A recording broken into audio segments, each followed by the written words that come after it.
पुराना police station. माहौल बहुत गंभीर है। हरी और मोहित दोनों को हथकड़ियां पहनाकर खड़ा किया है। टेबल पर एक टूटा हुआ पुराना लोहे का बक्सा रखा है। मोहित रोते हुए कहता है, मेरा यकीन कीजिए सर, मैंने मास्टर जी को किडनैप नहीं किया। मुझे उस ट्रस्ट के पैसों से क्या लेना देना सर, मेरी तो उनमें जान बसती है। हरी गुस्से में कहता है, तूने ही किडनैप किया है मोहित। रात को उनके घर से एक काली कार में किसी को ले जाते हुए तू ही मुझे दिखा था। झूठ बोल रहा है सर, मैं जब वहाँ पहुँचा तो मास्टर जी का घर खाली था। ये लोहे का बक्सा टूटा हुआ पड़ा था और वहीं पर हरी की घड़ी गिरी हुई थी। इसी ने जायदाद और पैसे के लिए मास्टर जी को गायब किया है। सीआई संजय टेबल पर रखे टूटे हुए ताले और घड़ी को देखते हुए कहता है, बंद करो अपना ये नाटक। मास्टर जी का कुछ आता पता नहीं है और ट्रस्ट में रखे 50 लाख रुपए भी गायब हैं। तुम दोनों आधी रात को उनके घर में रंगे हाथों पकड़े गए हो। वो पैसा कहाँ छिपाया है और मास्टर जी को कहाँ बंधक बनाया है? जब तक ये सच उगल नहीं देते, इन दोनों को अंडरग्राउंड जेल में डाल दो। वहाँ न बिजली है न रोशनी। अगर 3 दिन में सच नहीं बताया तो दोनों को उम्र कैद की सजा पक्की है। हवलदार दोनों को घसीटते हुए ले जाते हैं। जमीन से 10 फीट नीचे बनी एक अंधेरी जेल। एक छोटी सी खिड़की से केवल चांद की हल्की सी रोशनी अंदर आ रही है।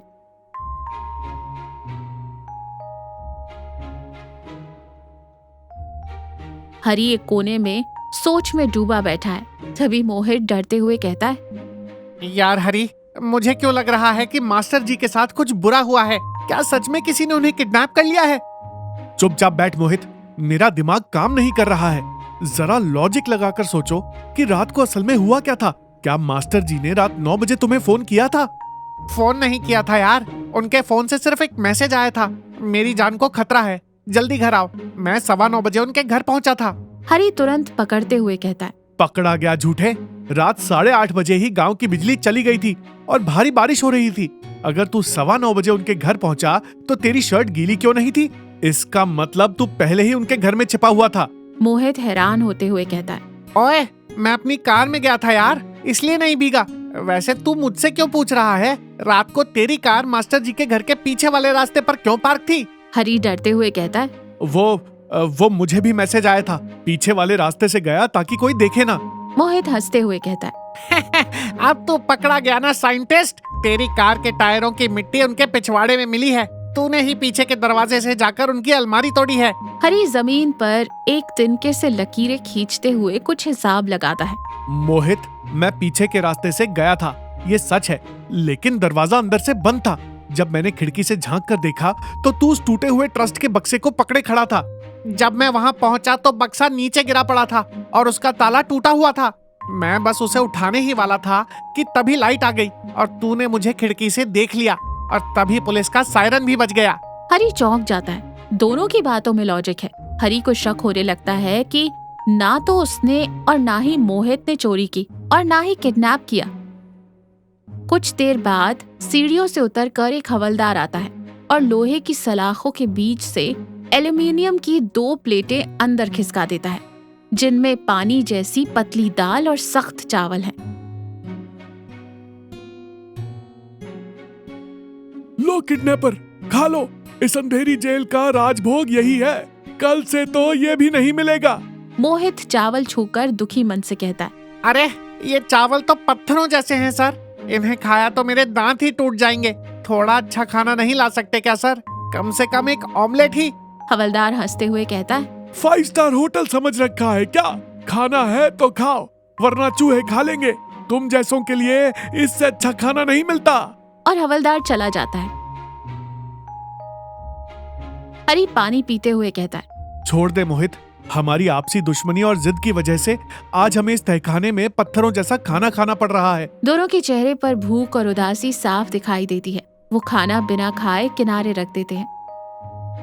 दोपहर के समय ऊपर से वही हवलदार फिर आता है और सलाखों के बीच से एक बड़ी सी टोकरी अंदर धकेलता है। इस बार उसमें बहुत ही शानदार खुशबू आ रही है। तुम लोगों को वैसे भी लंबी जेल होने वाली है, इसलिए किसी अनजान व्यक्ति ने तुम्हारे लिए ये 56 भोग भेजे हैं। इसे अपनी आखिरी दावत समझकर उड़ा लो। टोकरी में गर्मा गर्म पुलिहोरा यानी इमली वाले चावल, बैंगन फ्राई, दाल और खीर रखी है। भूख से तड़प रहा मोहित तुरंत पत्तल बिछाकर खाना खाना शुरू कर देता है। आहा, क्या खुशबू है यार। कल से उन पत्थरों वाले चावल के बाद ये खाना तो अमृत लग रहा है। सजा मिले तो मिले, आज तो मैं पेट भर कर खाऊंगा। हरी चावल को छूता तक नहीं। उसे चावलों में एक काली सी चीज दिखाई देती है। वो उसे हाथ से लेकर ध्यान से देखता है। हरी हैरानी से कांपते हुई आवाज में कहता है, मोहित रुक जा, खाना रोक दे। क्या हुआ? इसमें कोई बेहोशी की दवा मिली है क्या? हरी की आंखों में खुशी के आंसू आ जाते हैं। ये दवा नहीं है यार, ये जली हुई लौंग है। तो क्या हुआ? तड़के में लौंग का जल जाना तो आम बात है ना। हरी जोर से चिल्लाता है। ये आम बात नहीं है मोहित। मास्टर जी को पुलिहोरा बनाते समय कच्ची लौंग को आग पर भून कर डालने की आदत है। उनका कहना था कि ऐसा करने से ही असली खुशबू आती है। बचपन में उन्होंने हमें ये बात कई बार बताई थी। इस पूरे गांव में इस तरह से पुलिहोरा सिर्फ और सिर्फ मास्टर जी ही बनाते हैं। मोहित के हाथ का निवाला वहीं रुक जाता है। उसे सारी बात समझ आ जाती है। वो हैरानी से कहता है, इसका मतलब हमारे लिए ये खाना मास्टर जी ने भेजा है। हरी मुस्कुराते हुए कहता है, हाँ मोहित, इसका सीधा मतलब है मास्टर जी को किसी ने किडनैप नहीं किया। वो बिल्कुल सुरक्षित हैं। दोनों ने रात भर बिना सोए एक अंधेरी जेल की जमीन पर लकीरें खींचकर एक बड़ा सा नक्शा बना लिया है। हरी एक जासूस की तरह सोच रहा है। मुझे सब समझ आ गया मोहित। कल की दावत और आज जो हमें लॉजिक समझ आया, ये सब मास्टर जी का ही बनाया हुआ मास्टर प्लान है। लेकिन हरी, फिर ट्रस्ट के पैसे किसने चुराए? वो खाली बक्सा वहाँ क्यों था? उस बक्से में पैसे थे ही नहीं। हमारी दुश्मनी इतनी बढ़ गई थी कि हम एक दूसरे को बर्बाद करने पर तुले थे। परसों तूने मेरी फैक्ट्री का कच्चा माल रोक दिया था और मैंने तेरे कॉन्ट्रैक्ट कैंसिल करवा दिए थे। मोहित सिर झुकाकर कहता है, हाँ यार, हम अपनी जिद में राक्षसों की तरह बर्ताव कर रहे थे। हमें रोकने वाला कोई नहीं था, इसलिए उन्होंने खुद के किडनैप होने और पैसे चोरी होने का नाटक रचा। जानबूझकर हमें मैसेज करके वहां बुलाया। अपनी घड़ी की जगह मेरी घड़ी वहां रख दी ताकि मैं फंस जाऊं। ये सीआई संजय भी मास्टर जी का पुराना स्टूडेंट ही है। इन दोनों ने मिलकर ही हमें इस अंडरग्राउंड जेल में डाला है। फिर रोते हुए कहता है, पर क्यों यार? हमें जेल में डालकर तड़पाने के लिए? हरी इमोशनल होते हुए कहता है, नहीं यार पागल, ताकि हम अपने ईगो को साइड में रखकर एक साथ बैठकर बात कर सकें। उन्हें पता था कि इस अंधेरे कमरे में जब तक मौत या जेल का डर सामने नहीं आएगा, हम सच नहीं बोलेंगे। उन्होंने हमें वापस मिलाने के लिए ही चोरी का ये नाटक रचा था। और ये खाना उन्होंने सिर्फ ये बताने के लिए भेजा कि वो जिंदा हैं। दोनों को अपनी गलती का पूरा एहसास होता है। व्यापार और पैसों की जिद के लिए उन्होंने अपनी 25 साल की दोस्ती और अपने गुरु को कैसे दूर कर दिया। ये सोचकर वो एक दूसरे के गले लगकर फूट फूट कर रोने लगते हैं। हरी ऊपर वाले लोहे के दरवाजे के पास जाकर जोर से चिल्लाता है, हमें सच पता चल गया है। दरवाजा खोलिए, मास्टर जी कहीं नहीं गए हैं, कोई चोरी नहीं हुई है।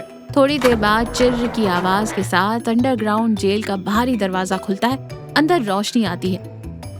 ऊपर से सीढ़ियों से उतरकर एक व्यक्ति नीचे आता है। उसके पीछे सीआई संजय मुस्कुराते हुए खड़े हैं। नीचे आने वाला व्यक्ति कोई और नहीं, प्रमोद मास्टर जी हैं। उनके हाथ में एक और टिफिन है। दोनों चौंक कर उनके पैरों पर गिर जाते हैं।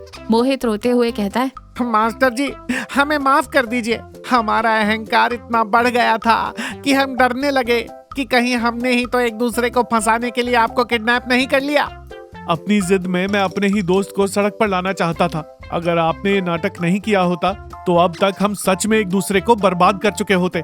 आपने हमें बचा लिया मास्टर जी। मास्टर जी दोनों को उठाते हुए और उनके आंसू पोंछते हुए कहते, इंसान का अहंकार जब बढ़ जाता है ना, तो उसका दिमाग काम करना बंद कर देता है। बच्चों, ट्रस्ट के सारे पैसे सुरक्षित बैंक में हैं। तुम दोनों ने अपना लॉजिक और अपनी बुद्धिमानी सिर्फ अपना बिजनेस बढ़ाने में लगाई, लेकिन रिश्ते बचाने में नहीं। इसलिए इस जेल और इस अंधेरे कमरे की जरूरत पड़ी। कल जब हवलदार वो पत्थरों वाले चावल लाया था, तभी तुम्हें समझ जाना चाहिए था कि अहंकार का अंजाम क्या होता है। सर, जैसा आपने कहा था, इन्हें डर का एहसास हो गया है। अब किडनैप और चोरी का केस बंद कर देते हैं।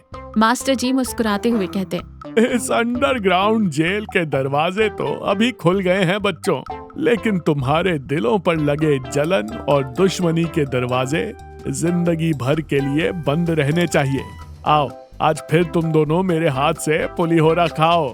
हरी और मोहित दोनों छोटे बच्चों की तरह रोते हुए मास्टर जी के गले लग जाते हैं। मास्टर जी प्यार से उन्हें चावल खिलाते हैं और कहते हैं, अगर गुस्से से सोचोगे तो सामने वाला हमेशा मुजरिम ही लगेगा, लेकिन अगर थोड़े लॉजिक और प्यार से सोचोगे तो हर समस्या का समाधान मिल जाएगा।